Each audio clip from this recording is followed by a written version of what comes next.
everybody. You're listening to and watching the Comic Book Bears podcast. I'm Bill Zanowitz. I'm Steve Morey. And I'm Caleb Alexander McKenzie. And we are your hairy, heavy homos that talk about comic books. You don't have to be a hairy, heavy homo to listen in, or in this case, stream in. How you guys doing tonight? Or even to be on the show. So. No, because you have other qualifications beyond. Well, how would you say this in an interview setting that you're, that is like a square peg in a round hole or some bullshit. Yeah. Like I'm trying to think of like the real corporate speak version of that, and I've encountered it too. I bring other attributes to the group. You know, it's a higher outside the box. Yeah, sure. Well, you know what? Hey, David Toby says, "Hey, you're hairy and heavy in our hearts, Caleb." In mine too. Thank you. Oh. or as sort of like everybody in Asia does. Aw, little heart. Mm-hmm. So awesome. Are you doing okay, Steve? I'm doing good. Doing good. It's been a long, dull week.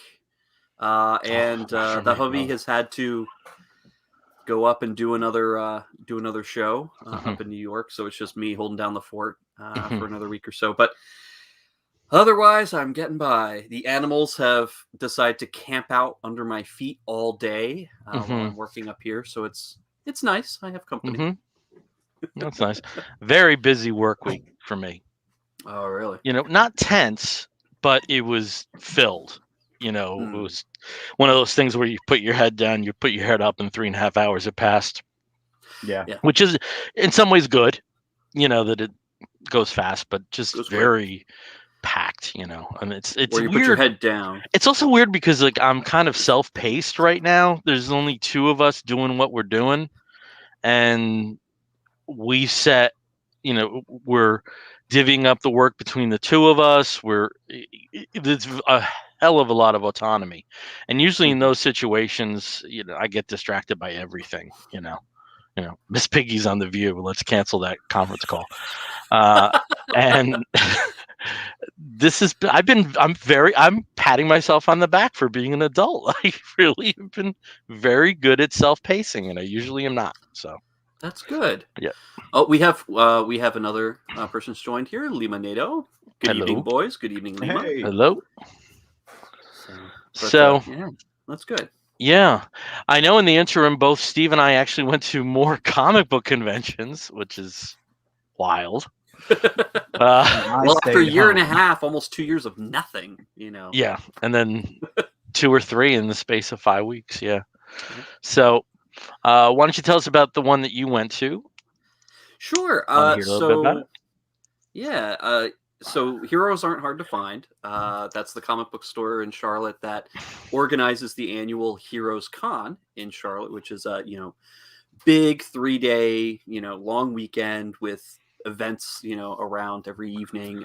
Really big Southern comic convention down here. Every January, they normally put on a mini con. So it's just a 1-day convention. It's in the athletic center of one of the big community colleges downtown.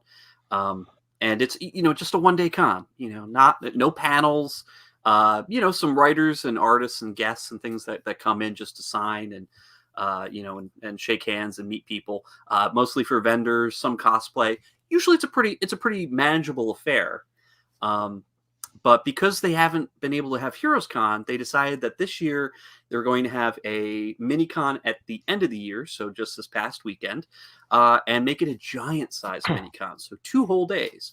And additional to that, they put it at the convention center uptown where they normally have Heroes Con, which, unfortunately for me, made it look a lot more empty than it probably actually was, because the space is pretty large. Yeah. And even though this was only in one of the main hall spaces, it's known as the Minicon for a reason. It's not enormous. It's nowhere near the size of Heroes Con. And when you use a space that's about half the size of Heroes Con for something that's a quarter the size of Heroes Con, it just kind of makes it feel a little bit emptier, which is too bad, because I know a lot of people were going there because they were excited to have some kind of convention in the Charlotte area, and it's always a good show. There were, a good number of guests that were there.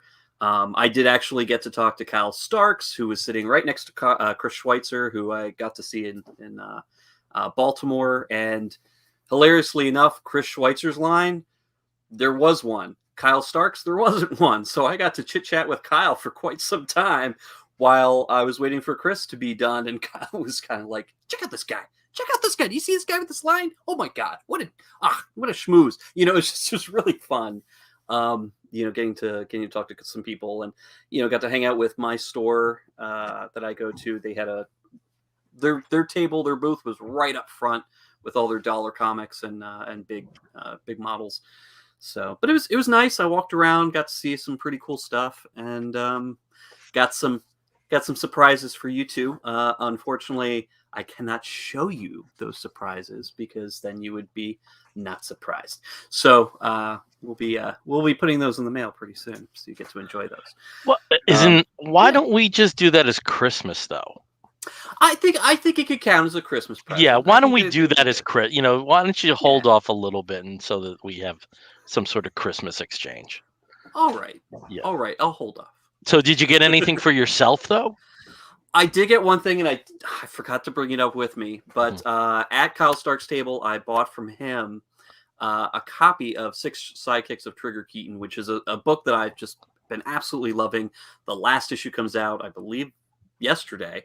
But for Pride, they actually had a Pride cover #1 drawn by a friend of the show, Ed Luce, which was awesome. Awesome cover. I love this cover. I wish I had it with right here so I could show you guys. But I had both Kyle and Chris sign it for me, which was just a lot of fun. And of course, Kyle drew, like he likes to do, sketched a little silly thing inside. So I was very happy with that get for me. But other than that, I was good. I didn't buy a lot of stuff. I even brought my tube. And I did not buy any prints. Shocker. Yeah, I was in a similar situation. I went to the Super Jersey Comic Expo.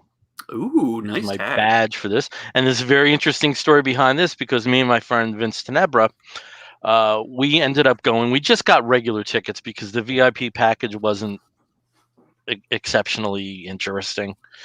But they put us on the VIP line for some reason. I guess we just exuded authority or something. I don't know. And so we ended up with this bitchin' little badge and a nice little print that redoes Justice League of America #137. One of my favorite comics growing up. The first real the first real battle almost of Superman versus Shazam. I just spoiled it for you. It doesn't really happen. No, you have to wait another. You have to wait another 2 years for them to even throw punches. But with it being the third show for me in as many weeks, I was kind of shopped out a little bit. Yeah. But on top of that, there wasn't as much that I was interested in. There was great stuff at the con, but it was all great stuff I either wasn't interested in or already had. So it was that kind of dynamic. Since it was a suburban dad show, the guests kind of reflected that. So they had Jim Shooter and Larry Hama, and their lines were crazy. I mean, it never let up. So even though I dug out a few Valiants and dug out a few G.I. Joes, I didn't get them signed because I just wasn't going to wait on those lines that long. But it was very well attended. If you know about the auctions that I participate in, Dr. Wonders, they had a booth there as well. And that ties into some of my gets, as I said, some of the stuff that was the most interesting that I got weren't comic books. So they had an incredible run, and it was 2 different collections of both Famous Monsters of Filmland and Vampirella.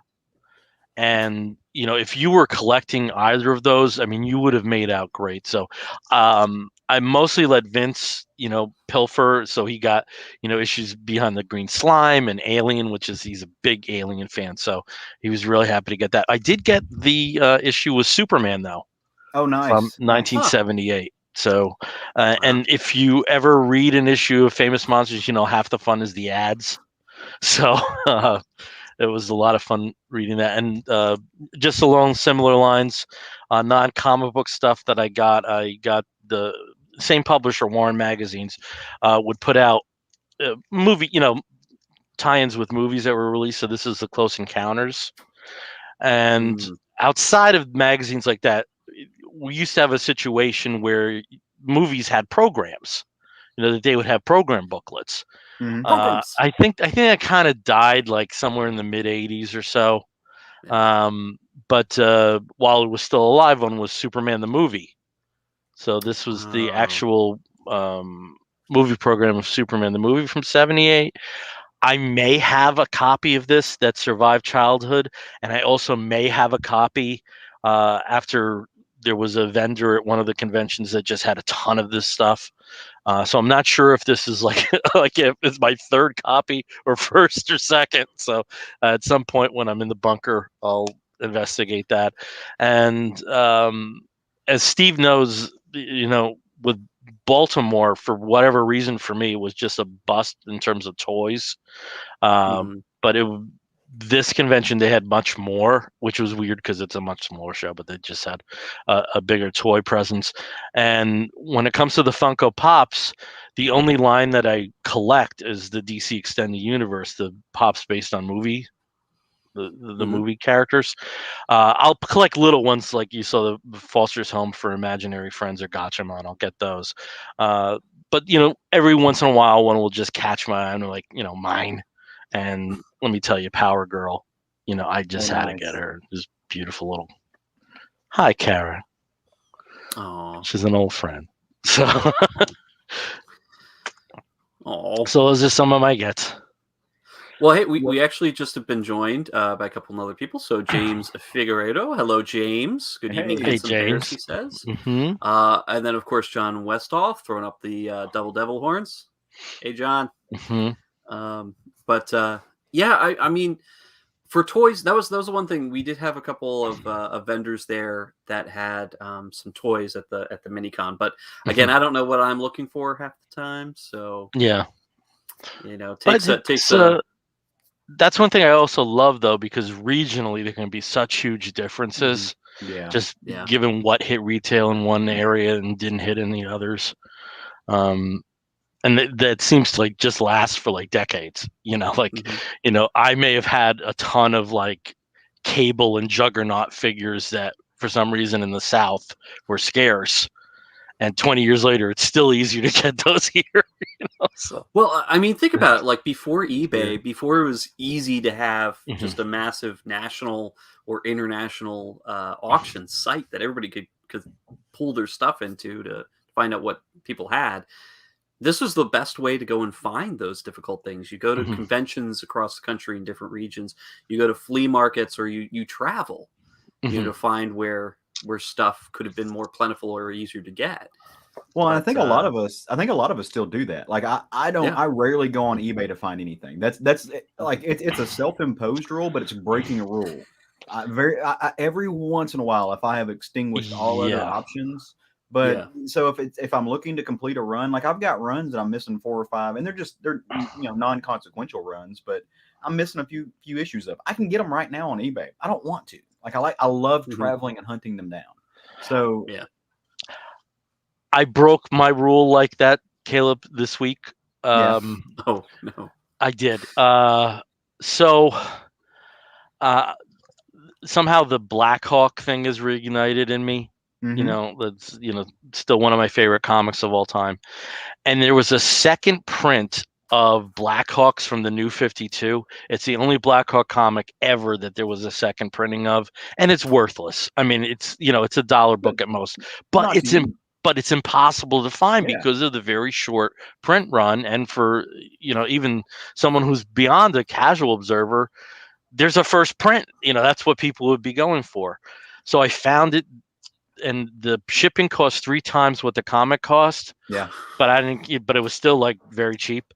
So I kind of violated that. I do, however, go to eBay as an information source. Yeah. So you know how much you're going to spend very often, but won't buy there. And It depends on the stuff. Like if I ever started collecting lobby cards, the film lobby cards, that might be eBay intensive, just because there just isn't a gathering mechanism like there is for toys or comics. As there is for movie posters and paper.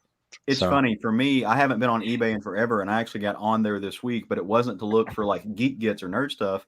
It was to look for like decor for like my future office. Like I'll end up buying that kind of stuff off eBay, but I still very rarely look for like nerd stuff unless it's okay. I've exhausted all other options, and let me just do this. Or it's sometimes you just got to look up and see what Norm Brayfogle art's out there and whether it's available, and that's eBay. So. Well, every once in a while, I get a little bit of a wild hair and try to find myself a comic spinner rack. And every time, I am sorely disappointed by either the cost, shipping, or the location. Because shipping, half the time it's pick it up your damn self, and it's in Oregon or Montana, and or it's $750 shipping double. It's just at a flea market. I once passed on a spinner rack for $55. Now this was some time ago, 2005 or so. So we're talking 16 years. But even then, that was a really good price. And it was like, where am I going to put it? Someday you find space.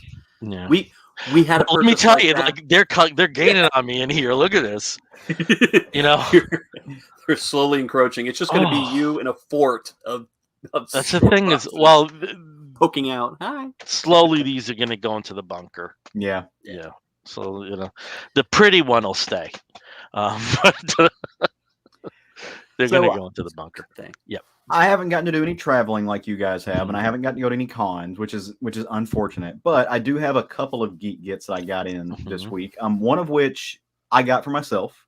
The other which is a gift, and I can't remember if I showed this off last time. Even if I did, I don't care. I'm showing it off again because it's awesome. So the first one, you guys know how sometimes like you think about the perfect rebuttal to something like after you've walked away like 40 minutes later. Oh yeah, God. Yeah, I hate that. I hate that feeling, and that's kind of what happened to me with Halloween this year. I'm not a costume person. Usually, I don't like. I'll dress up if Roger's wanting to go and do something. Other than that, I'm just going to go and chill. This week, I didn't like. That's what I did for Halloween. But I thought about it after the Halloween party, like on the ride home. Oh, I wish I had this one thing. Let me go find it on Amazon because it would be perfect. And so I now own my own Infinity Gauntlet. Oh, yeah, cool. With light up gems. Yeah. And it's great. And this is why I thought about this, because all I needed was this, and it totally completes the rest of my costume, which is my Iron Man helmet. So that plus one of my lawyer suits is going to be my Halloween costume for next year. So I'm super excited about that. Now the other thing, and this is really what I'm more excited about. And like I said, I don't think I showed this off, but in just in case I did, I'm going to show it off again. I have two really, really great friends that do a lot of traveling, and more so than I get to. And because they're great friends, they often think about people other than themselves. And in this one little case, they thought about me. And I do a thing with these guys fairly often where they get to know my taste in comics. And so my good friends, Bill and Steve, got me this really great thing. It is a comic script. It is The Adventures of the Super Sons, #1, written by Peter J. Tomasi. Carlo Barberi did the art on that. And you see what that is? You see what that is? It says to Caleb. It says up, and aha. And it is signed by Peter J. Tomasi. This is awesome. I love this. Y'all, I love the Super Sons. Those are like almost children to me, and when it comes to like the way I think of comics, this is a prized possession. I love this, and I wanted to say thank you guys. Thank you so you're much. quite welcome. Those two guys, they're okay. I mean, they're fine. They're okay. Big fans. Big fans. They're all right. So thank you seriously from the bottom. Not only because so here's why this is cool too, right? Like I love Super Sons, I love Peter Tomasi, but you guys know, and the other folks might out there, my undergraduate degree is in creative writing. Like that's what my degree is in. I love stuff like this because at some point, even though I want to do law, I still want to write. I want to be a fiction writer. I can use stuff like this as templates. This teaches me how to write comics. And so I've had this. I think this was my first script. I've had something that I got from Justin Jordan a long time ago. That's also like, because we're friends. And so he was like, hey, check this out. So this is not only awesome, it's useful. Like if I ever actually write a comic, it will be because I had something like this in my hands. So thank you. That's cool. Well, we're very happy that you enjoy it. We did feel like we knocked that out of the park. Yeah, y'all killed that. This is going to be good. He's going to like this. This is good. This is a good idea. Just win across the board. It was awesome. Yeah. So in the interim, I know you guys have both seen Eternals. I am planning to see it this Saturday. I was just waiting for a little more of a cinema safe experience. So maybe we can talk about that next week. If you don't have any opposition to that. So that means we don't have that on the table right now, but we do have the comic books that we have read recently. So that's what we will be talking about. So I guess we'll just start the round table as we usually do with Steve. Steve, tell us about something you're reading that you're enjoying. Well, I'm going to talk about these separately, but I did want to show you what my second book is also going to be because it's related. Completely not by design. I didn't plan it this way. But two of the books that I picked up this past week were Knighted, put out by AWA, and My Bad, put out by Ahoy Comics. Both of these are really great for very different reasons, but they have a very strong connection. And when I talk about these, you will understand why. So I'm going to talk about My Bad first. My Bad number 1. It is co-written by Mark Russell and Bryce Ingman. And art from various people, but you've got Kelly Fitzpatrick and Peter Krause and art and color, colors and art respectively. You've also got Joe Orsack also contributes to this in a couple spots. But this is hilarious. For one thing, the cover alone kind of gives you an idea of what can you expect. Important new superhero universe. Look, it's got what makes a hero. This one has it all. Capes, masks, fists, power blasts, gritted teeth, tight costumes, valor, feelings, justice. It's a valuable new IP, clearly. So I'm a huge fan of Astro City. Astro City was just a revelation for me. Kurt Busiek's work, almost every issue just fills me with this kind of joy and understanding and love that I know that Kurt has for the superhero genre and for comics in general. Something that I haven't felt or seen with other writers until Jeff Lemire and the Black Hammer universe, which takes that same love letter and again focuses more on the superheroes, whereas Astro City focuses somewhat on the superheroes, but then also on the people in their orbit and just the regular schmoes who go through life in the city. This is not that, but it shares some of the DNA in a very hilarious way. It's like an anti-Astro City or an anti-Black Hammer, in that it skewers its heroes, not in a boys way, not in, it doesn't turn them into, vicious, horrible people. But it really just kind of highlights how goofy sometimes the setup of superheroes can be. And like I said, it's several different stories, different short stories, just like a comic from the 60s would be, or even from the 70s, like a giant size, something or other. And very much unlike other Ahoy comics, there's no essay back matter in this. Usually in an Ahoy comic, you have tons of essays, several essays and different things. This does not have it because every single page in this is for My Bad. And it goes from the letters column has been set up very much similar. Tom Payer, the editor, has Tom's toolbox instead of Stan's soapbox. Everything's hilarious. You've got where is it? You've got an ads page with all sorts of things. Very funny, actually, though. X-ray glasses powered by the occult. What is seen cannot be unseen. Throw off the veil and let the truth stand naked before you. Send $1 to Faustian Bargain, Des Moines, Iowa. Like, it's gloriously hilarious. And the superheroes that it presents in here, the Chandelier, which is the Batman stand-in, and his sidekick, Man-Child, who is kind of like a cross between Robin and the Hulk. You also have the Accelerator, who's kind of like a Superman meets Martian Manhunter, who's also the head of a fast food chicken empire. But all these stories have one common thread, and that is the big supervillain, Emperor King, who is completely useless as a supervillain, has absolutely no powers, doesn't seem to get anything right, and yet he's everybody's arch nemesis. And it's just a big hilarious mess, and I love it. I absolutely love this comic. It had me rolling, it had me laughing, it was great. The stories are fun. You can recognize the DNA of the DC and Marvel comics of the 60s. In fact, a lot more of the DC and maybe Charlton comics of the 60s and 70s. And also includes a Hostess Pie parody comic in the end. You take the cake. But the punchline on this is kind of bleak. But anyway, if you have a chance to find this, if you have a chance to pick this up and read it, please do so, because it is absolutely hilarious. And I know I'm such a Mark Russell booster on here. I seem to have been talking a lot about him this summer, especially. Me too. But this is absolutely worth it. Yeah, me too. Yeah, absolutely worth it. Yeah. And Bryce Ingram as well as the co-writer. I mean, the two of them play off each other in their stories so well. It's great. So, My Bad, number 1, anti-Astro City, anti-Black Hammer, all joy.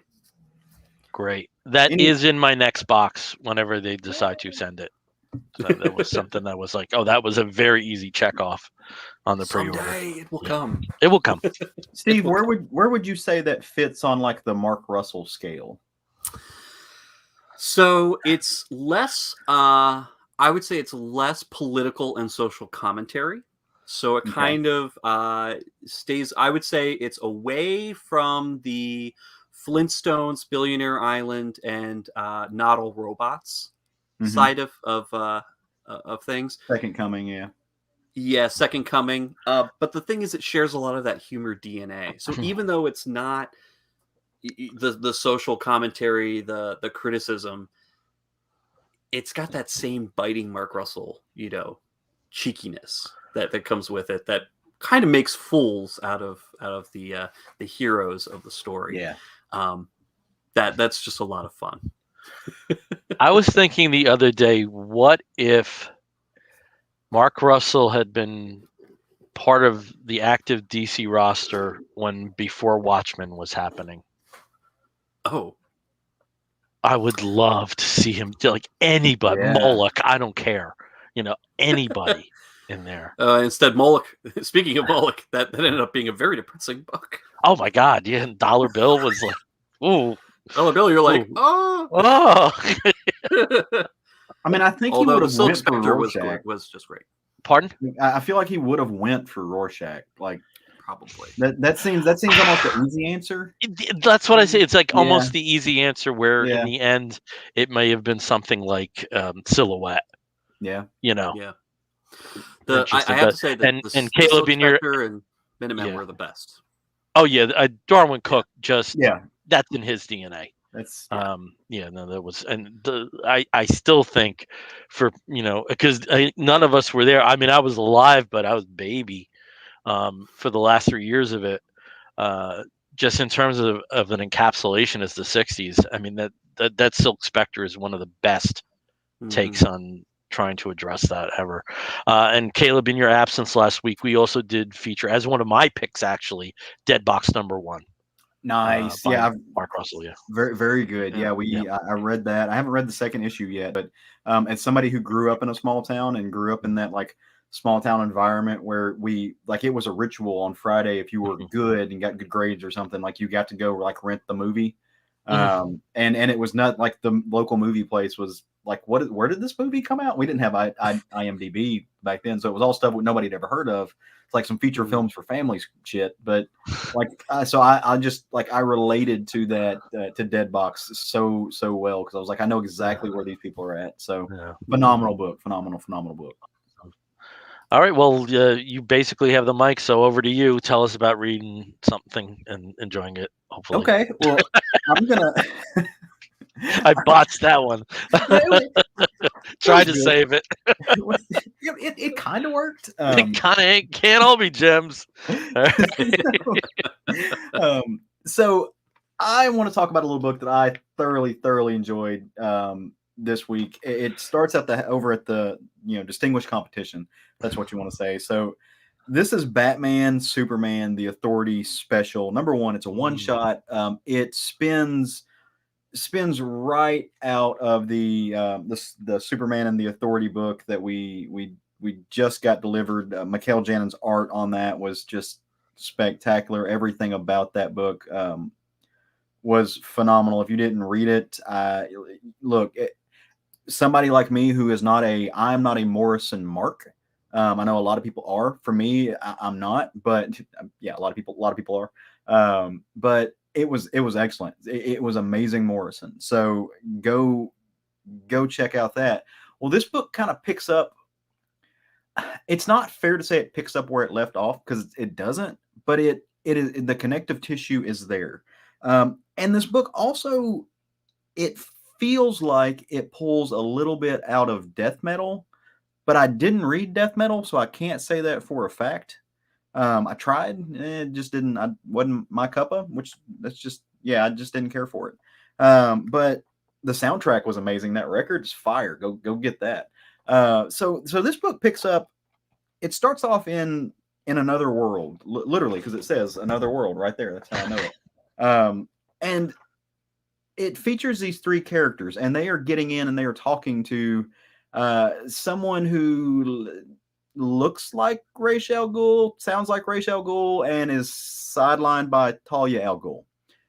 And so as they're talking, what you start to realize is these are basically generals, but not only are they 3 generals, they are the 3 children of Talia al Ghul, who didn't come from a Wayne ish. So this is a different place, though. So in this world, they have conquered everything. They have destroyed the DC universe, brought peace to it when there's nobody else to fight, and they've done so by like eliminating everybody. Like one of them offers up a broken Green Lantern ring, the other one offers up just the smashed and crushed skull of Dr. Fate, but the other one doesn't offer up a totem in particular. She offers up information. And the information that she offers up is that out of all of these universes, all in the multiverse, it all stems from one world, an Earth Prime, if you will. Everything beyond the source wall, which is where I think the death metal stuff comes in. And she's going to take them there, and they are going to. It's the one world to rule them all. It's kind of a Lord of the Rings thing. She's going to take them there, and they are going to conquer it. Of course, meanwhile, on Earth Earth Prime, whatever you want to call it, Superman has amassed this collection of people, these heroes that feature different folks from the Authority. There's some new characters. Midnight and Apollo are front and center, like I spoke on the show, so I'm excited. Well, Superman brings Batman in to kind of introduce them to the team because this is going to be arguably kind of a last line of defense. They have to save the world from things, and this is a hodgepodge of misfits. And Batman's not impressed. Batman's not impressed in the least. He doesn't. Bitch, you can have an outsiders, and I can't. Yeah, right. Pretty much. To be fair, though, in turn, Midnighter's not impressed with Batman. There is some excellent dialogue where Midnighter's just like, I mean, I'm you, but I got a super brain. I'm just kind of better. We should test that sometime. And Batman's like, do you really want to go there? So of course, it culminates in these generals showing up and opening up a breach. Kind of. They have to go into Bruce and Clark take the team through the breach, right? Like they have to go to the other world because they're picking up signals something's wrong, and they are going to try to traverse universes and get to a certain spot to stop a threat. Like this is preemptive. They're doing a preemptive strike. It felt like, and they roll into a trap. Like that's essentially what happens. Talia al Ghul and her kids have done some stuff. I'm trying to do this without spoiling anything. But they were able to kind of forecast what was going to happen. And look, a fight ensues. It's a one shot, so you can imagine the good guys win. But they win in a way that the threat is not over. That they are still, the Earth Prime is still very much in danger. The team works well together. They hold each other up and out. They face Talia al Ghul's kids, but in doing so, they reveal some stuff about themselves, maybe to one another, that is going to be used later as this branches out into Action Comics. I was thoroughly impressed, and by the end of the book, you get a reveal that the bad guy is not Ra's al Ghul. I'm not going to tell you who it is. Go find out for your little selves. But it is on point. And if you read Dark Knight Metals, where there were, it is thematically fitting with some of the villains in Dark Knight Metal. The book was written by Philip Kennedy Johnson. I know he's gotten a lot of love the past couple of months. This is actually the first, I think the first Philip Kennedy Johnson book I've read. I did not read the one that he's most famous for writing, which was the kind of the medieval, The Last God. Yeah, the last God, which got rave reviews. I'm not reading his Superman stuff debuted yet. He was initially the writer on both Superman and Action. Then when Superman Son of Kal-El happened, that's Tom Taylor. Yeah. So he's writing Action. Okay. Yeah.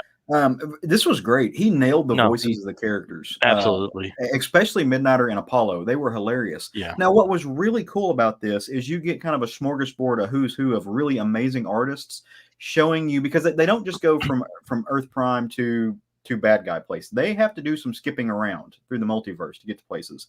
So you get artists like Trevor Hairsine, Jonathan Glapion, and Scott Hanna.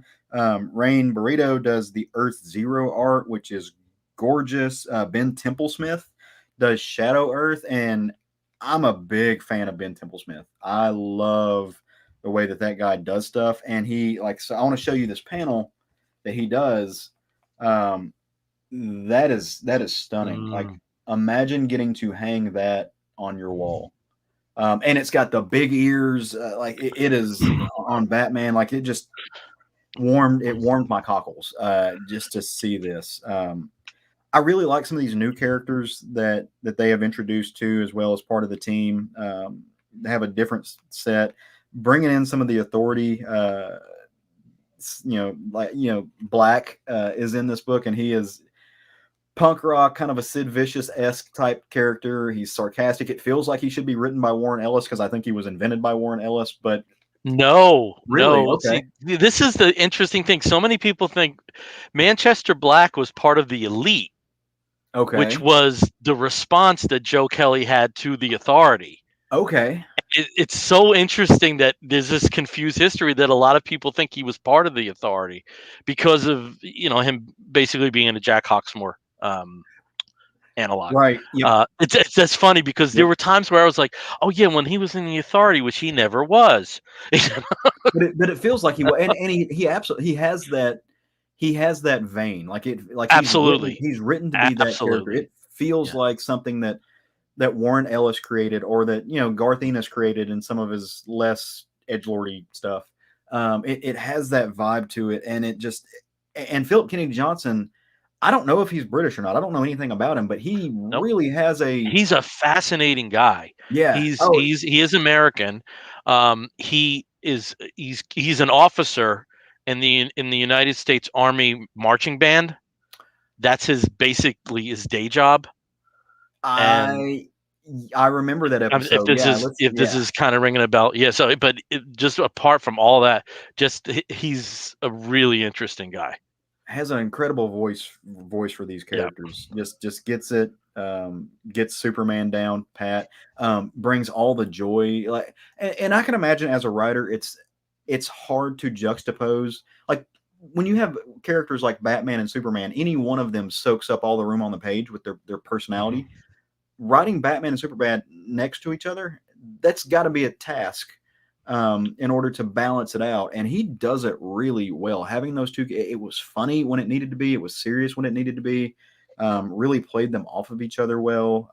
Loved seeing, Batman just being cynical, just all throughout the story, even as he's like sneaking off and doing his own thing as they're fighting these demon monsters. I can't recommend this book enough. And like I said, go read the Superman and the Authority 4 or 5 issues. 4. Yeah, 4. It was spectacular. And I actually just signed up for Action Comics. And I am not awesome. I just put it on my pull list. I don't think I've ever had Action Comics on my pull list before. Wow. No, I'm not a Superman dude. And nothing against it, just not a Superman guy. I'm a Wonder Woman guy. And so yeah, I know. Shame on me. I'm not saying shame. It's just surprising that it's never been a factor at any point. I've picked up smaller runs, but I've always picked them up off the shelf. I've never committed it to my my pull list. Now, I will say this. Part of that is because I did not learn to appreciate Superman until I was older. Mm-hmm. I was not. I think there's a lot of people that are like that, though, too. That there is like a run like All-Star Superman or Superman Birthright that finally brings people in. I think there's a lot of people that are in the boat that you're in. The series that did it for me, and it's a surprising because I don't think it's on anybody's list. It was Superman for All Seasons. It was mm-hmm. Tim Sale, Jeff Loeb. That is the book that really made me learn to appreciate that. That book mm-hmm. taught me to appreciate Superman. And then I've read All Star Superman. It's not my favorite, but I understand why it's like the pinnacle of Superman. That's on everybody's lists mm-hmm. Because it is something incredibly special. But yeah, I don't know. I did not learn to develop the empathy that I think it takes to connect with Superman until I was, late 20s. And mm-hmm. so I'm just, I'm 34 now. So I'm just kind of getting into this world where I prefer to read my characters that way.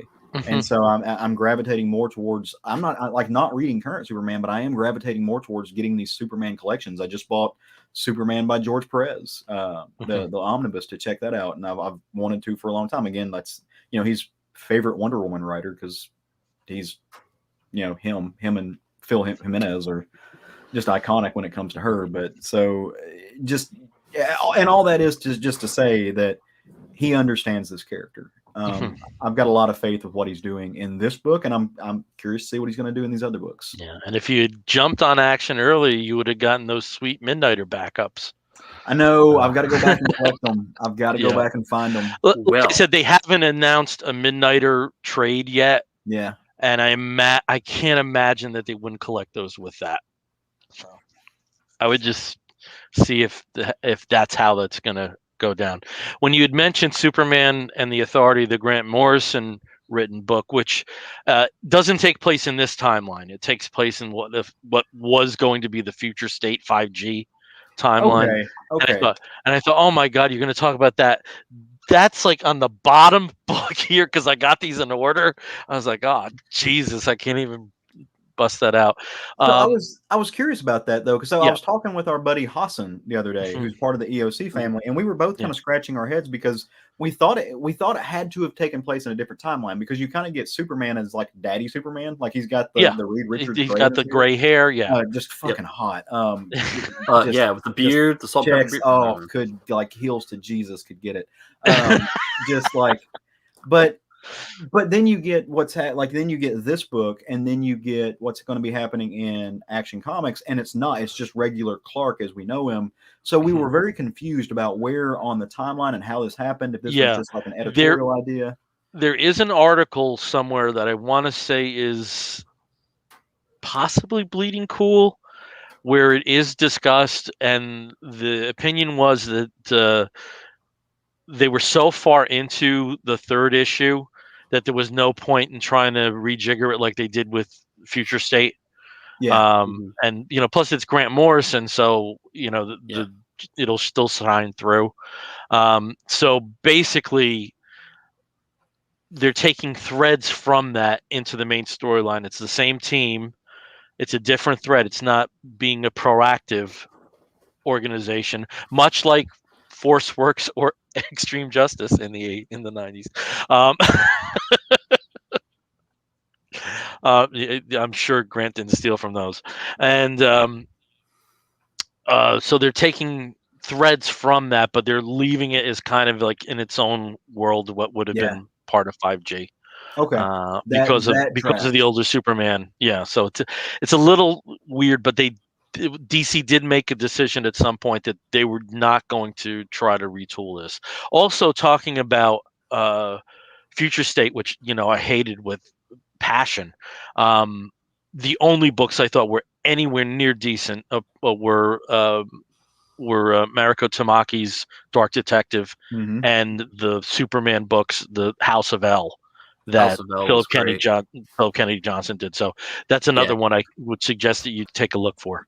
I did read that. No, I did. Yeah. So this is not my first PK, or whatever is in this result. So did you read the Swamp Thing from the Fear State? Yeah, I hated it. Oh, really? Okay. And I hate the one right now. Oh God, I love it. I hate it. Oh, but there's a part of me thinks the only Swamp Thing I want to read about is Alec Holland. Okay, that's the only one. Like Tiffy, I don't give a shit. I don't care about this guy. I think it's somewhat interesting backstory with him with the problems with his dad and the accomplishments. But I only want to read Alec Holland. That's the only character I'm interested in. I see. And I don't want to begrudge anybody that wants those stories. That's just not what I want to read. For sure, yeah, it's a very subjective thing. I think we all have characters that are like that. With me with Swamp Thing, I love the story and the opportunity to tell the kind of stories, especially in a world that global warming is a real thing, and we have all of these issues happening. That would affect the green, and also because Alan Moore actually planted these seeds in his story way before we even knew what global warming was, and so they're playing with a lot, and so I appreciate it, but I completely understand if it's not Alec Holland. Yeah, I gave it a chance, and I'm still getting it because I have to, because I'm weird. But and I don't want to get John Westhoff in on this, but every time I talk about my collecting habits, he almost assures me I'm insane. But it's just nothing I was connecting with. It just if there was a really interesting story there, and I saw with the threads that you're talking about, I just didn't think it coalesced in a fashion that really interested me, and I think that's super indicative of what's going on right now. There's no reason for the goddamn Suicide Squad to be there. No, they could tell that in their book. That they want a Swamp Thing. They could do that in their book. But I don't want to.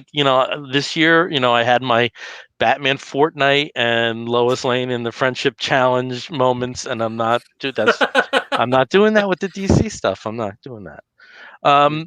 So let me talk about a book that I enjoyed very much, and it's not something that I read that often, and that's licensed books.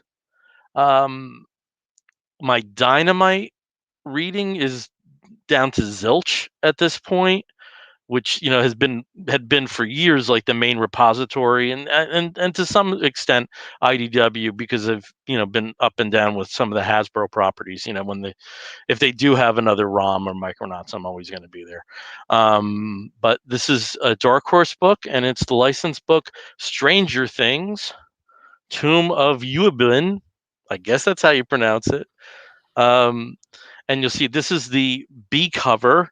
Let me see who the artist is on the cover. This was Kyle Lambert, but the art through here and by Diego Galindo is just fantastic. I don't know if you can see that well with with the light and other complications. But my God, thank God they must have signed likeness points away easily, because they look exactly like the characters in the miniseries. And what the storyline is in here, and you can see here with, let me tell you, Chonky Sean Astin, oh brother, he can get it. He can get it. Oh yeah, 100%. Oh, made me baby. so sad. No spoilers for season 2, but yeah. So anyway, but that they directly address that in here. Sorry to spoil for people, but don't get too attached to him, okay? in the series. And it takes place, and they do this really skillfully. The writer is Greg Pak, so I think this is the 3rd or 4th Stranger Things project he's written at this point. Takes place clearly after, by the dates, clearly after the season 3, and everything has gone down, and Elle is, killed the Mind Flayer and all that shit. So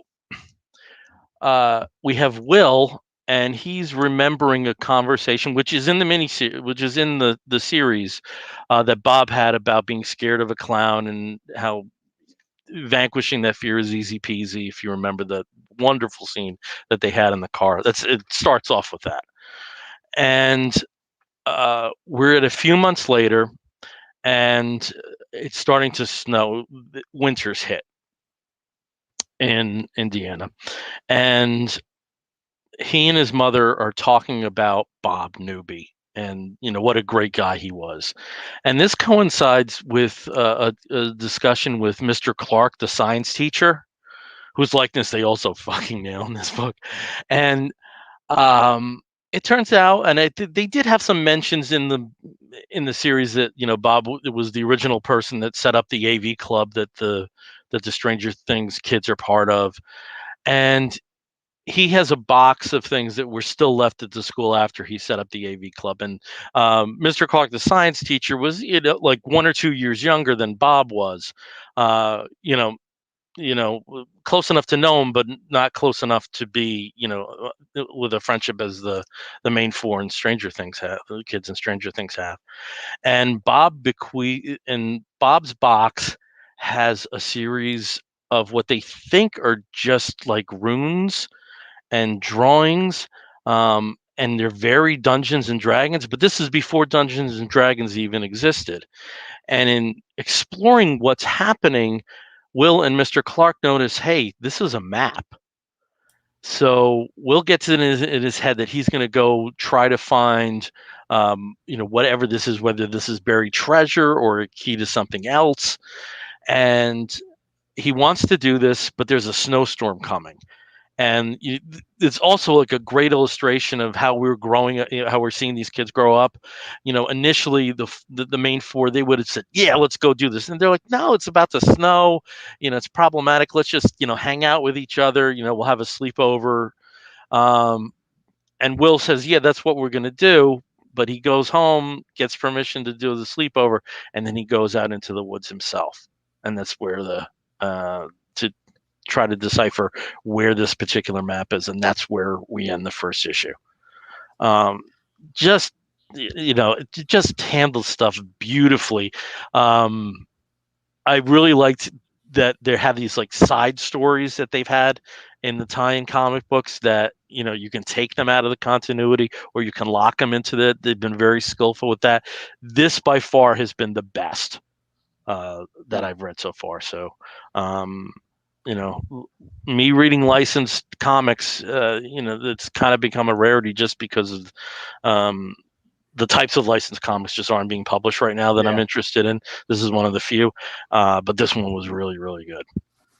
So it's interesting. I know it takes place in between the TV series, the Netflix series. It's between seasons 3 and what will be season 4. Yeah, which is, I mean, it's a good tie-in. It's a good time to have it now because it gets people kind of, excited for next year when season 4 finally shows up. Because they just dropped the teaser trailer, I think yesterday, for it. So it's good. It's good timing.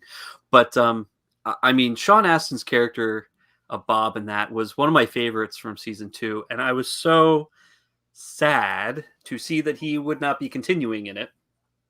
Mostly because I love the eye candy, but also because he was such a great character. Mhm. He was just, like a cuddly, for a mom's boyfriend kind of character. Like Yeah. he actually was Mhm. just he was very well done. There's, it wasn't just like, hey, this guy and your mom are dating now. It was more like it makes sense that this relationship would kind of Yeah. happen, especially because,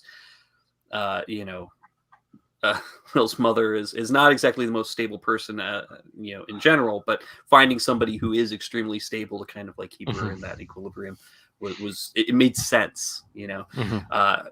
But this sounds really interesting, and I'm wondering. So with the tie-ins, because you've read one of the other tie-ins too, do they kind of I've go? at least started all of them. They're Yeah. in here Do somewhere. they go into sort of like a more fantastic thing, or do they sort of like keep the stories real world in as much that they're not going So into the far underground in the ones that I've or read, they're almost like kind of the bait and upside down? switches. They're a bit Okay. more bait and switches where you think it's going to be something really supernatural, and it turns out to be um, almost like a Scooby Doo and the Mystery Gang kind of thing. At least in two of them, there's one tie-in with Six. The character okay. Six, and that's very Yeah. different. That's very different. And that has some background information that, if it is part of canon, is extremely interesting and maybe a foreshadowing for some things that we may see down the road with 11. Yeah. But this one, it just hit all the marks perfectly, and also as a single issue, as an issue number one, it was perfectly constructed. Really Greg enjoyed this. Fox. Yep. I was going to say Greg Pak's amazing at that because and it's completely understandable that even though you don't read a lot of licensed comics, I don't think any of us really do, but it's totally understandable that you're going to get that with Greg Pak. How many times do you get a licensed comic written by somebody of the caliber of Greg Pak? And he is really, really good at writing these in between stories because he did the same thing in Star Wars in some of that work. He is really excellent at taking these points in continuity, be it of something that's a smaller continuity like Stranger Things, or something that's astronomical continuity speaking as Star Wars. He is so good at threading the needle and telling a story that is perfect for this little segment of time. Very, very few people, I think, can do that as well as Greg Pak that are writing comics today. But if you do come across this, I would suggest you pick it up and see if you want to lock in for 4 issues. This really surprised me how well it was executed. Yeah. Plus, try to find the B cover because, well, chunk. Yeah. Look, who among us has not had a mysterious box lead us out into the woods? There's no judgment for these characters. That's what the kids these days are calling it. What's that thing we saw the other day? My dick is taking me to places where I wouldn't even walk in with a gun. Yeah. There you go. Yes. Yeah. 1000%. Yeah. The true story. Oh. All right, Steve. On that note, let's transition back to you. Tell us about something you're reading that you're digging. Well, speaking of that, I don't know. So the other book that I was going to talk about here, in kind of similar theme but in a different direction as my bad, is Knighted. Now, Knighted is part of the AWA Upshot Connected universe. They have a lot of books that AWA is putting out that aren't necessarily part of the shared universe. This book is squarely in that it takes place in the same world where they just gotten over a really bad plague that killed about 400 million people. And turned about 5% of the survivors, people who had the disease and lived, into people with superpowers, from minor superpowers to like pretty major ones. And so a lot of the big books like Telepaths and The Resistance are dealing with sort of that bigger universe. Knighted takes a little bit more of a curated, a more intimate approach, similar to Erratic that came out a couple months back. That was more sort of like a Spider-Man corollary, very young teen sort of comes into these powers and is, living his life in his high school, and craziness is happening. Knighted starts out not with the superhero, but with a poor schlub named Bob, who has just proposed to his girlfriend of 3 years, or actually probably longer. They've been living together for 3 years. And unfortunately, her answer is right there on page 1. No. So what a great way to start this book off. Sad trombone. This poor guy, Bob, kind of geeky. He's a crime analyst that works for the New York City Police Department. Just doesn't get a lot of respect, not even from his girlfriend, who's the commissioner's daughter. So already, it's like, hey, they're setting up like he's got this girlfriend who just thinks that he's kind of a nobody. So poor guy. So of course he leaves the restaurant all distraught and runs into, basically one of the, I would say, minor powers having survivors of the plague, who, just kind of is, showing off his power for $1. In fact, that character has shown up in other books in the AWA different series. But here he's basically being harassed and beaten by these two thugs who happen to have what look like cybernetic implants in them. Pretty advanced cybernetic implants, in fact. And we haven't really seen that as much in these comics yet. Bob witnesses this. He tries to stop it. And then the thugs go ahead, steal the ring that he was going to give, and fly off on these sort of like drone-like helicopter blades that just pop out of nowhere. So, already this is kind of like, this is a little bit too much for this universe. That's already kind of reeling from the fact that there are people with superpowers here. While he's, he goes to the precinct to try and figure out what's going on. He's spotted some information here that's related to a lot of disappearances. People have been, disappearing or being harassed by similar type of people that the police just can't fight. And of course, the police there are like, well, that's not for us. There's the Knight, who is the new New York City or Gotham, sort of superhero who's fighting the good fight. We don't know too much about him. Maybe he's got superpowers, maybe not. He's just a vigilante that, of course, the police don't wink, wink support, but pretty much are relying on him to take care of a lot of the more non-traditional kind of crimes and attacks. And so Bob, of course, extra distraught, heads home. And while he does, he notices something near a hospital, what looks like a wire that's wrapped around a gas pipe unsafely. So, of course, he unties it. And unfortunately, it was a support wire that the Knight was using to support himself peeping into ladies' windows because he is a total lech, which is not something you would expect your resident popular vigilante to be. Unfortunately, also in tying that, sends him to his death, and he dies. So the Knight, basically, by the time he shows up, is a corpse bleeding out in the street that Bob, unfortunately, has caused. Along comes the super-powered, Knight Rider style supercar, pulls him and the body of the Knight into it, and zooms off into the Knight's secret lair, where he encounters basically Alfred. Alfred mixed with Lucius Fox, who's there serving as the Knight's assistant. Let's just say that the Knight, not a good person. Nobody likes him, but he serves a very important purpose. And so the Lucius Fox character, who is Ash Devane, decides, you know what? We still got to have a Knight. So Bob, what say you? And that's kind of where we're, where this is going. Now, there's some humor in this. There's a lot of unexpected stuff. But here's another situation where you've got a superhero corollary to Batman, clearly, in a almost like a Dark Knight Returns style universe, where instead of mutants, you've got cybernetic, thugs that are being led by somebody called the Bone Man. Basically has a whole bunch of cyber tech people who just throwing their weight around, being anti-superpowered people. But it kind of takes the whole, noble vigilante trope and just kind of shoves it out the door. The guy's a complete and utter douche. Nobody likes him who knows him.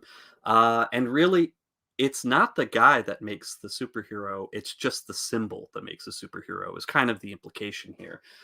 With the fact that Bob, maybe he's going to put on the suit and maybe he's going to take the place. Because really, I mean, Bob doesn't have any superpowers. He doesn't really have anything. He doesn't have all this money, but Ash Devane does. Because now everything's in his name.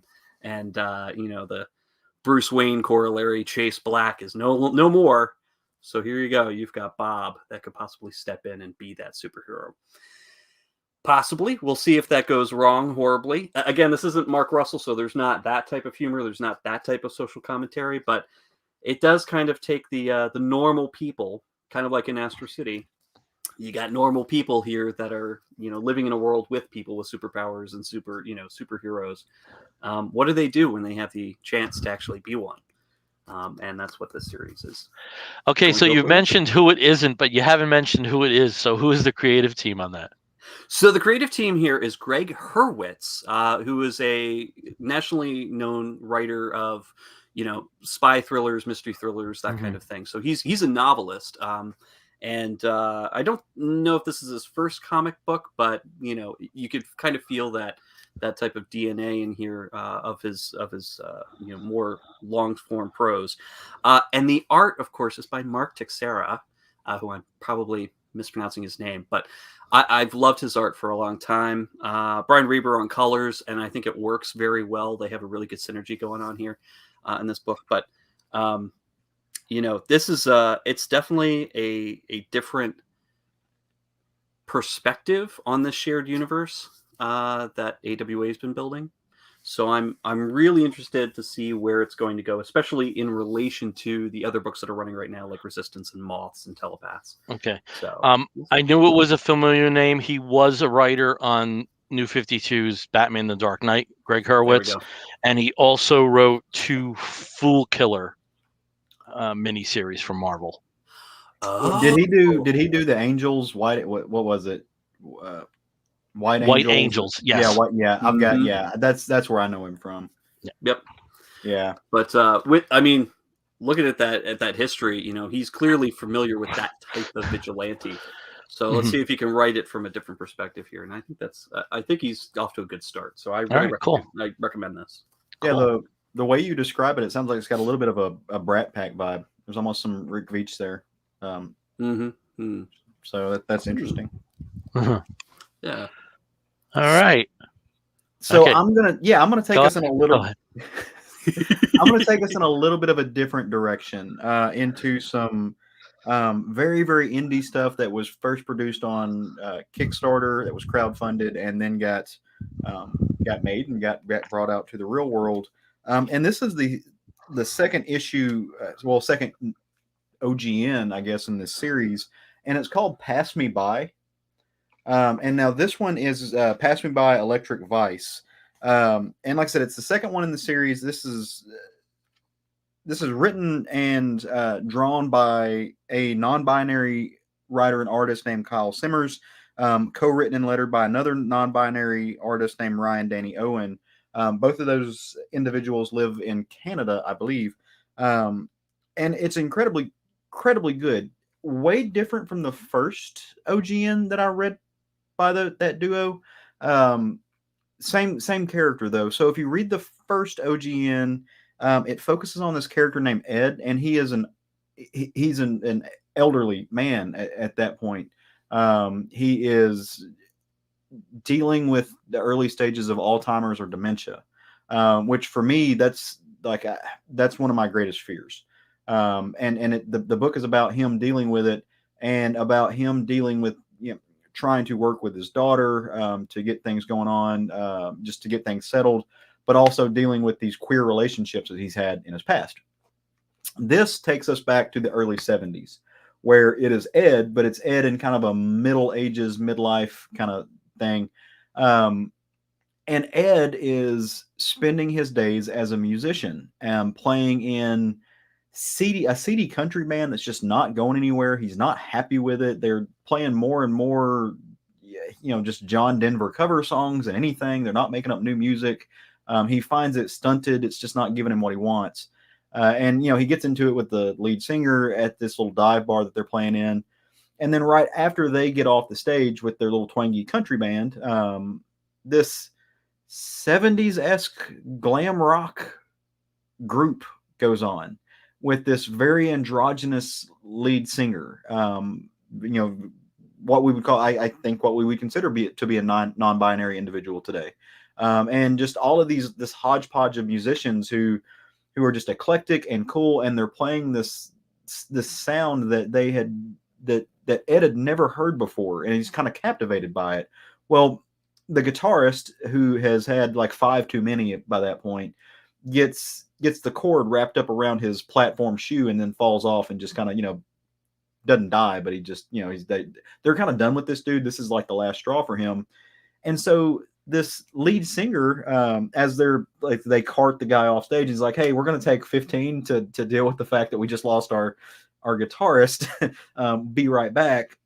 The lead singer gets down and, saunters up in all of his like 70 glam rock disco metal coolness and starts talking to Ed, and he's like, hey, you did awesome with the opening band. And Ed's like, oh, you saw that? He's like, yeah, well, why don't you like help us out here and come play? Ed, being a savvy guitarist in his own right, says, yeah, I mean, I guess I can help you out. I can just follow. I'll pick up where you're going. And does. And he gets up on stage and he plays with this group, and something clicks. Something very special happens with this group of people. And they invite him to jump in the beat up Volkswagen bus and come on tour with them. And he has nothing going on where he's at, right? Like, he's just like, nah, like that, there's no reason to stay here. So yeah, why not go with this group of people? And up until this point, Ed is seemingly straight, right? Like, or at least that's all he knows. But he's very captivated by this androgynous lead singer. And he experiences things that he's not 100% sure of. So they go on the road, they start playing shows, they start playing with the band. Ed starts having some, up until this time, he was a very like, Wranglers and white t-shirt, blue collar, Bon Jovi-esque looking kind of guy.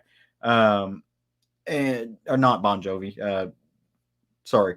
The boss is who I'm thinking of. Looking guy. You even got somebody from New Jersey here. I know, man. I'm sorry. Jesus. Like I'm just all over the place. So he's, very, very much just a blue collar guy. Well, he starts to branch out and changing out of his looks, eventually realizes he doesn't have to be that. He can just be comfortable in himself, finds a nice leather jacket to be a fashionable rock star. But as they're going through the motions and they're learning to play and they're figuring out what this band life is, he really does start to fall for this lead singer. And it leads him into depression for a little bit because he doesn't know what to act on it. He's drinking like musicians are wont to do. But it's a semi-happy ending for a ongoing story that is a story about life and is a story about memory, where they connect and they do share something incredibly special.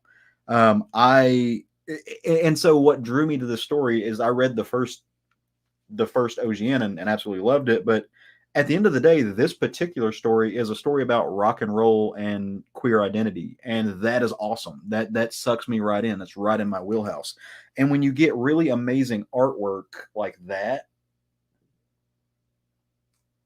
like that's awesome. It's done digitally, but it's all the entire book are different hues of pink. And the original Pass Me By, it was called Pass Me By Gone Fishing, had that same thing where it was monochromatic, but it was insane shades of monochromatic art, and incredibly compelling, incredibly heartfelt, really, really wrapped into the world of early 70s rock and roll, especially like the birth of glam rock, early Bowie, the late hippie movement. I mean, this is after the Summer of Love. I think this takes place in like 71.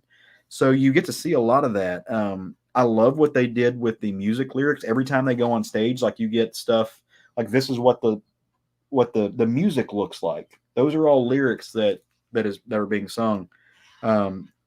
for somebody like us, for people like us who are, we're all music fans, this book I think will grab you by the shirt collar, and it'll tell you one hell of a story. So I hate music. yeah, no, you're more of a spoken word fellow. Yeah, that's nothing but Laurie Anderson right behind you. All Laurie Anderson.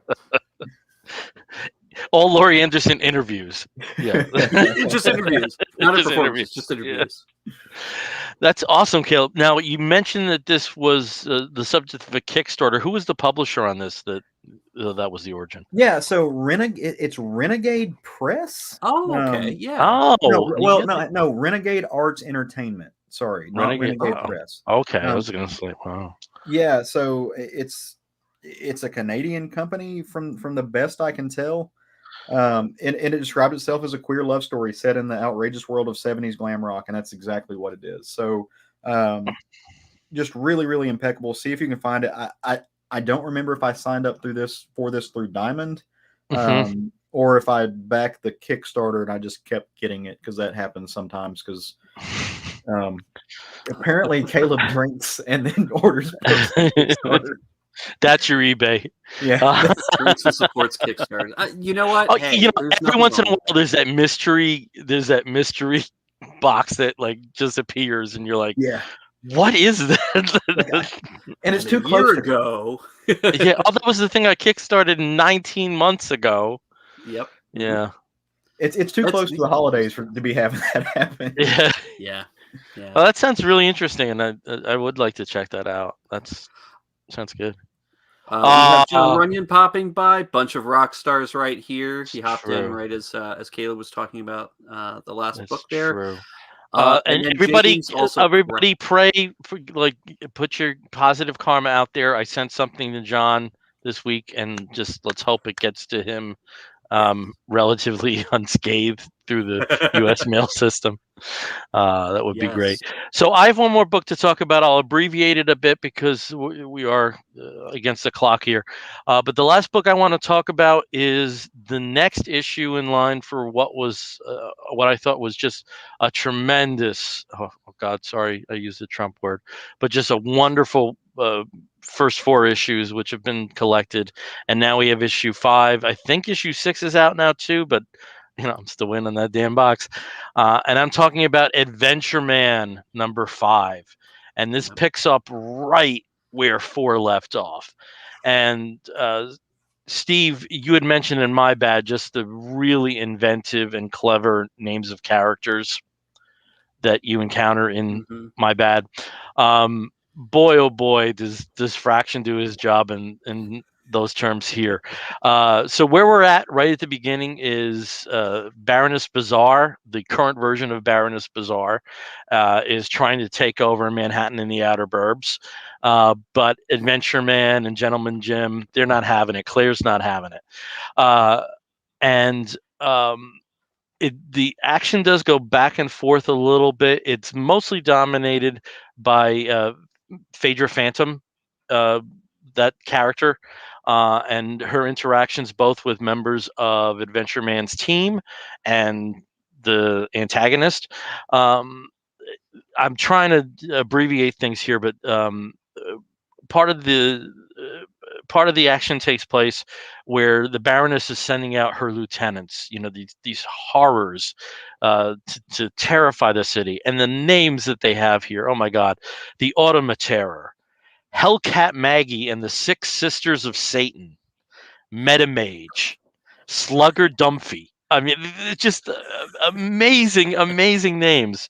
So there's part of me wishes that this kind of had been collected with the first 4 issues, but it is a bridge issue. You can almost read it on its own. There's a few pieces of information where I was like, oh yeah, that's who that is. Oh yeah. So it's not as tight as some done ones probably should be, but what is always tight, oh my God, the work of the Dodsons on art. My God, here we have the Vanquish of the current version of Baroness Bazaar. Oh, It's one of the most Just gorgeous books on the shelf right now. it's so beautiful.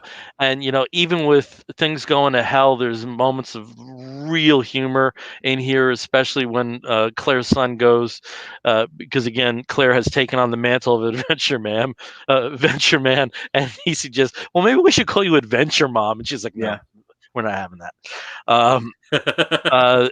Also, in terms of back matter, Steve, you had mentioned that My Bad was that they didn't have the supplemental materials that Ahoy usually has, and it was all interconnected with My Bad. We have some of that here where Matt Fraction, in the guise of the adventure team, talks about what the future is going to bring, and they're going to try their best to stick to schedule and release them in what are sensible clusters. But it's always nice to read some honesty about the creative process and the business aspect of the creative process. So that was pretty interesting. And I also like that they kind of roast and salute Brian K. Vaughan at the same time in this. That was really clever. Really enjoyed this. Can't wait for number 6. And look at the back cover, number 6. Oh my God. Oh, so good. So if you have not sampled Adventure Man, the trade, and from what I understand, it is like super shelf porn, that hardcover. The first 4 issues are all collected, and I believe there's some exclusive back material, and that's the downside of being a floppy reader. But seriously, check this out. Awesome stuff. Caleb, I know you were reading it. Yeah. One of my favorite books right now. Gorgeous, well written, and what a great year Fraction had last year. I mean, you've got Adventure Man that he did. You've got the November books that he did, the Jimmy Olsen book that he did. And for somebody that I had not heard much out of in like two years or so, because he was really working on like his film stuff, he just came back out and just killed it. Like, excellent work. Yeah. Really, really enjoyed this. And it's there's certain books that automatically go to the top of the stack, and this is one of them. It's so rooted in pulp, and it just brings that to the forefront. And somehow adapts it so it works in the current day. It doesn't feel like pulp, but those roots are there. The roots are there, the nods are there, but you don't have to know a damn thing about Doc Savage. No. It helps. It might add to your entertainment, value, to your bang for your buck, but you don't need to know a damn thing. You just need to know what influences and what has brought Claire into the position that she is. So really good. Love Adventure Man. It's so, and I still call it Adventure Mom. Like in our group chat, it's gotta be Adventure Mom. Yeah, did you read Adventure Mom yet? Because it's amazing. Like, remember that with Steve? Like, we had a get. I think this may have been before you, Steve, when we had Steve Pugh on, and this was when it was Avengers X-Men Axis, and because of the way it was looked, we thought six. He said it looked like Sixes, and like from that point on, it was Sixes. Sixes forever. Yeah. Oh, I remember listening to that episode. That was pre-you. On the show, huh? Okay. Okay. I think. Well, I might have been. I think you may have guessed it on, but you weren't a regular. Yeah. I wasn't a regular at that point. Yeah. But I do remember sixes, and forever it will forever be Sixes for me as well. Yep. I can't look at that design without reading it that way. Yeah. So, all right. Well, we are in the process of wrapping the show up, and when we wrap an episode of the Comic Book Bears podcast up, we do so with a segment we call the Woofs of the Week segment. In the bear community, if you find a fella attractive, be him chonky or not, you woof at him. And we do something similar here. We woof at something that may be a film, maybe a TV program, may even be a comic book, maybe a charitable initiative, anything under the sun that we think you, fair listener, or in this case, viewer, may be interested in sampling. I'll start as I always do with Steve. Steve, what is your woof of the week? Well, my first sort of initial woof, my half woof, I guess, would be A Thing Called Truth is out. It has been out since last week. We talked about it a couple weeks back. But it is now out for everyone to purchase. So I do recommend very much. Yolanda Zanfordino and Elisa Rombolis, I think Old Truth #1. But my woof of the week is going to go to an old TV show that is also now a new TV show, and that is the series Head of the Class. So I remember watching Head of the Class when I was a kid. Came out in the late 80s to the very early 90s. Lasted for about, I think, 5 or 6 seasons. About a high school class of smart alecky overachievers and their put upon but also compassionate teacher with a mullet. This was it's just a great, fun, ridiculous series. Diverse cast for the late 80s. Shocking because it did take place in Manhattan in New York. So there was an idea that they definitely wanted to showcase a lot of different students from all walks of life in this sort of accelerated gifted class. Well, it's all available on HBO Max right now if you want to go back and watch some old episodes that some still stick in my head that I can't get out. Some has not aged well, so please be aware. But also, HBO Max has brought back a new series of Head of the Class that puts it in a debate class. So a bunch of high achievers, now in a high school that are being taught by a first-time teacher who left her Google job in humiliation and is now trying to teach the youth of today. It's got a great heart to it, and the characters are fun. The kids are relatively realistically written, which is kind of a shock.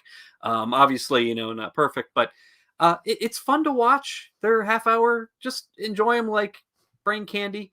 And it's a real interesting comparison to the show from 30 plus years ago. Getting to see kind of how the idea of teenagers and gifted kids in high school has changed. So Head of the Class, either one. All right. Over to Caleb. Caleb, what is your woof of the week? Well, first off, shout out to David Toby and that hilarious comment that he just dropped in there. Steve will be so kind as to throw that up. It says, Bill evoking the following: whosoever holds this hammer, if they be chonky, shall possess the power of Thor. That is amazing. All right, so my wolf of the week goes out to a couple of friends of ours. I should say I know Steve knows one of them, but I know Bill knows both of them. The first friend is our buddy John Westoff, and the reason he gets a wolf of the week is because his company, Part-Time Comics, they are putting out some really great bundles. They just had a Kickstarter that unfortunately didn't go the way they wanted it to. That happens. They've had some really successful ones in the past. You can't win them all. But the Depowered book, you can actually get that off of their website. It's parttimecomics.storeenvy.com. So if you backed that on Kickstarter and you're upset because it didn't get fulfilled, you can still get it. I think they have they're taking 100 orders or something off that. So go pick that up and grab it. It's a great way, and you can do it in a bundle. You can get their CPS book. You can get a couple of their other books that they had. Really, really great guy, and support indie comics. Another indie comic that I think needs to be highlighted and I'm really excited about comes from another friend of ours. And that friend, I actually don't know his real name. We know him as Alan Anthony or New Mutant from the EOC world. And he just had a Kickstarter just win and do great. And that is the director's cut of his series that he's been working on for quite a while. I want to say like 30 years. Yeah, it's called The Power Principle. And this is the director's cut, Power Principle Volume 2. It collects 9 through 12 plus a never published 13. So, kudos to him for getting this, and it is fully funded. So it got backed. I have had the pleasure of meeting Alan one time in Chicago at C2E2. I know he has a bunch of mutual friends of ours. Like everything I know about him, people just really, really appreciate him. Super nice guy. And for somebody who's just making comics for the love of making comics, I'm glad to see that his baby got funded. So yeah, congratulations. Yeah, Alan was also a guest on the first live show that we did. Oh, okay. Yeah. New York Comic Con. Yeah, he was there. Okay, so it's like friends of the show night. So my wolf of the week, and this is something you don't have to buy. You can just go over to a website and sample it and enjoy it. Our friend Steve Bryant recently released a 3-page autobiographical comic called The Bad Guys, which you can access on his website for his other series, Maximum Rex, MaximumRex.com. Okay, yeah. So it's tied into Athena Voltaire. Steve, I'm still waiting for my copy of that. Speaking of Kickstarters, but I know his last name begins with M. Mine begins with Z. I'm used to this since I was 7 years old. But outside of Athena Voltaire, but tied into Athena Voltaire in 2016, Steve had an experience when he was promoting Athena Voltaire at the San Diego Comic-Con, where he encountered, and I really don't want to give too much away, so I'll do my best because this is only a 3-part story, but it is such a powerful and well executed 3-part story that if there are spoilers here, I just can't help it. He encounters somebody when they discuss Athena Voltaire and who the adversary is for Athena Voltaire. Had a reaction that Steve was very, very surprising. And as time has gone on and we've seen the rise of Trumpism, and currently as we're recording the show, this is when the Kyle Rittenhouse trial is happening, and some other developments that work into elements of white supremacy have become very prominent in our culture. Let's just put it that way.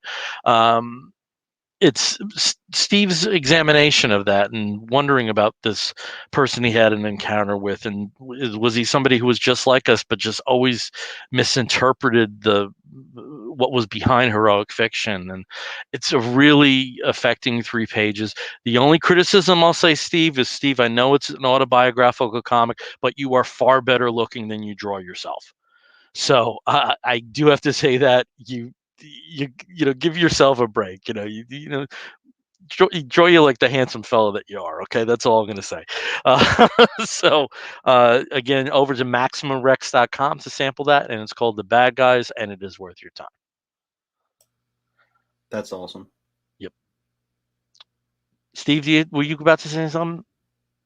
You were about to. Actually, just I'm gonna throw up the link as well here. Okay, great. Also, for people watching on Facebook, YouTube, or Twitch, I've also put up the link for Part-Time Comics to go to their store, to their Store Envy store, so you can go and purchase there as well. All right. I love when the Wolves of the Week are, that there's a connection with us. I love that. Sometimes, Steve, you screwed up. The others are great. Look at the head of the class credits. Maybe there's something you can. Maybe I know that. That's the one thing, though. There is something very problematic that exists in the original head of the class, and it is a particular actor who is in head of the class that if you're familiar with the sort of the seedy underbelly of Nickelodeon shows, you're gonna recognize this person. So just a heads up, that the seedy underbelly of Nickelodeon shows. Oh, there is some stuff. There is okay. All right. Stuff. Spill the tea. Right. Okay. All right. Go down that rabbit hole. Well, that's a story for another time, but something we can't get into right now. But maybe after we leave you, we start talking amongst ourselves. Maybe we'll educate ourselves in that fashion. So again, we are the Comic Book Bears podcast. You can find us on the Twitter and the Tumblr and the Instagram as Comic Book Bears. You can find us on the Facebook as Comic Book Bears Podcast. If you want to listen to us, you can access us through Apple Podcasts, through Stitcher Radio, and many of the other podcatching platforms. If you want to write to us, please do so by sending an email to comicbookbears@gmail.com. If you tuned into us for our live stream at Facebook, thank you very much. Please go to our YouTube channel and like and subscribe to us there. Leave a good review if you enjoyed what you've seen and heard. And until next time, I'm Bill Zanowitz. I'm Steve Morey. And I am Caleb Alexander McKenzie. You're going to hear a woof and an explosion. If you're listening to the audio version, we'll be back real soon. Take care, everyone. Bye.